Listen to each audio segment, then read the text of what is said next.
Hello, magandang umaga po sa lahat. Good morning sa ating lahat. Kumusta ang lahat? Nakapag-almusal na ba? Marami na ba tayong nagawa? Ayan, ito ang inyong nanay na vlogger. Nagkukusot ng punda.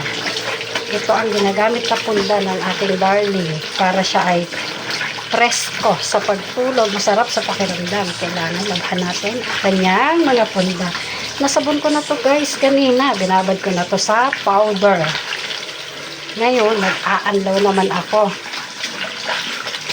at natapos kong maglaba, ayan o, ang dami kong hugasan guys.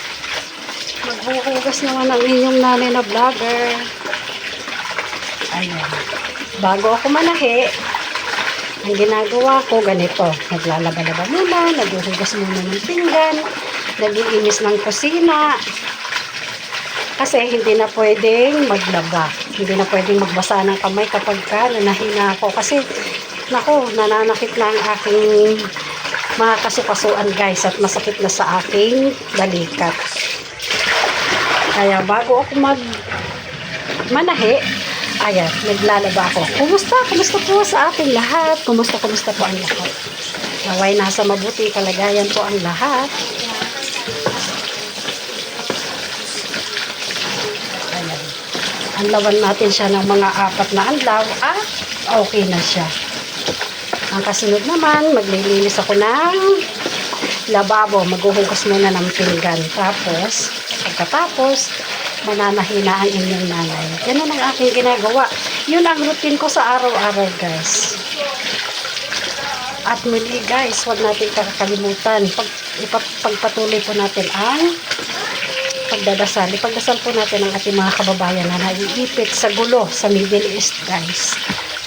Para matulungan na lamang natin sila by prayers. Yun ang ating maitutulong sa ating mga kababayan na naando doon sa Middle East. At ipagdasal natin at hingin natin sa Diyos na tapos na ang gulo para maging mapayapa na ang lahat. Alam naman natin guys na walang ibang makakatulong sa atin kundi si God. Maraming salamat sa inyo guys, sa inyong walang sawang panunood sa akin. Thank you sa lahat ng support. Thank you sa pagmamahal. Maraming salamat sa inyong lahat guys. Thank you for watching guys. I love you all. Bye-bye.